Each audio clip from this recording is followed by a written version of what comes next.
اب میں ایک عملی سوال کہہ رہا تھا کہ اس میں ایک بڑا عملی سوال ہے، میں کیا کروں؟ میں ایک ایسے ماحول میں رہ رہا ہوں جس میں اللہ کا دین غالب نہیں ہے. میں نماز پڑھ رہا ہوں، روزہ رکھ رہا ہوں، میں شراب نہیں پیتا، میں سور نہیں کھاتا. چلو میں نے اپنا اکاؤنٹ جو ہے بینک میں جو ہے کرنٹ اکاؤنٹ رکھا ہوا ہے، میں نے کوئی سود نہیں لیا، میں سود لینا چاہتا ہوں، کیا کروں؟ اکیلا چنا پہاڑ کو تو نہیں پھوڑ سکتا، پورا نظام تو میرے بدلنے سے نہیں بدل جائے گا.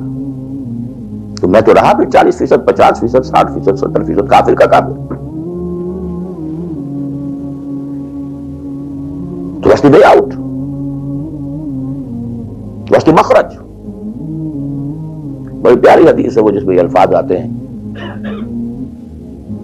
حضور نے فرمایا انہا ستکون فتنۃ، ایک وقت آئے گا تو بڑا فتنہ ہوگا. حضرت علی فرماتے میں نے فوراً عرض کیا من مخرج منہا یا رسول اللہ، اے اللہ کے رسول یہ بتائیے اس سے نکلنے کا راستہ کون سا ہوگا.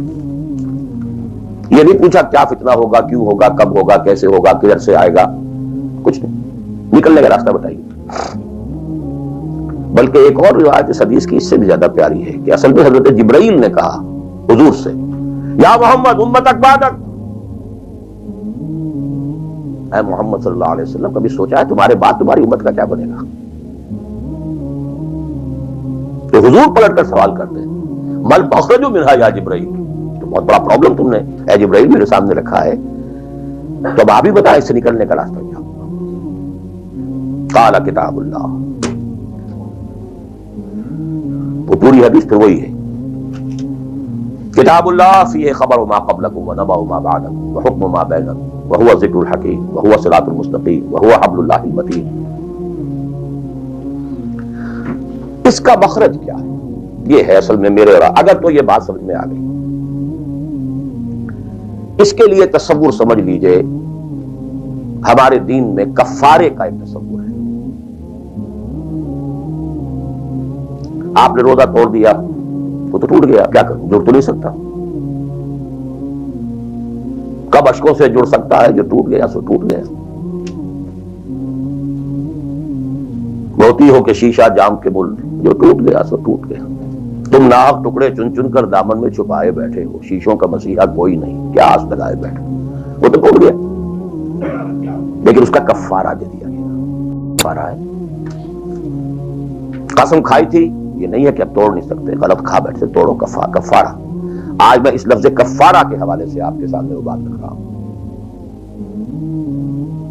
اب مجھے اللہ نے پیدا کر دیا اس دور میں، کسی کو ہندوستان میں پیدا کیا، کسی کو انگلستان میں کیا ہے، کسی کو امریکہ میں کیا ہے، کسی کو پاکستان میں کیا ہے، کچھ کو پاکستان پہنچا دیا ہے چاہے زبردستی چاہے اپنی مرضی سے، کسی کو یہاں پہنچا دیا ہے چاہے کسی بھی نیت اور کسی بھی ارادے سے. لیکن اب ہے کہیں ہے، کیا کریں؟ کوئی کفارہ ہونا چاہیے، کوئی مخرج ہونا چاہیے. بس یہی کفارہ ہے.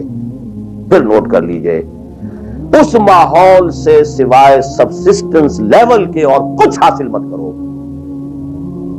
اور اس سبسسٹنس لیول پر بھی جو کچھ تم نے کھایا پیا ہے اور سانس لیا ہے، جو انرجی کریٹ ہوئی ہے، اس کا میکسیمم اس جہاد میں صرف کر دو کہ اس نظام کو بدلو. تمہاری یہ جد و جہد، تمہاری یہ کوشش کفارہ بن جائے گی اس کا. معذرۃ الی ربکم، معذرت پیش کر سکو گے اللہ کے. اے اللہ میں نے اس نظام کے ساتھ ریکنسائل نہیں کیا. اے اللہ میں نے اپنی توانائیوں اور اپنی محنتوں سے نہ اپنے لیے کوئی جاگیر بنائی، نہ اپنے لیے جائیداد بنائی. اے اللہ میں کوئی دولت چھوڑ کر نہیں مرا. اے اللہ میں نے اپنے بچوں کو بھی اسی کام کے لیے لگا دیا. میں نے ان کی دنیا سے بڑھ کر ان کی عاقبت کی فکر کی ہے. نہیں کر سکا، آگے کچھ نہیں ہو سکا تو میں بے بس ہوں. حضرت نوح بھی تو بے بس تھے، کیا کر گئے؟ لیکن اگر کسی بھی درجے میں ریکنسیلیشن ہے، کمپیٹیبلٹی ہے، اس کو آپ نے ایکسپٹ کر لیا ہے، اس میں پھلنے پھولنے اور پھیلنے کا بندوبست کر رہے ہیں، you are doomed. Everything will be multiplied by a big zero and will become a zero. یہ ہے جو میں سمجھا. اس کا نام ہے جہاد. کانسٹنٹ فرکشن، کانسٹنٹ اسٹرگل، جان مال ان صلاتی و نسکی و محیای و مماتی للہ رب العالمین، میری زندگی کا مقصد تیرے دین کی سرفرازی، میں اسی لیے مسلمان، میں اسی لیے نمازی،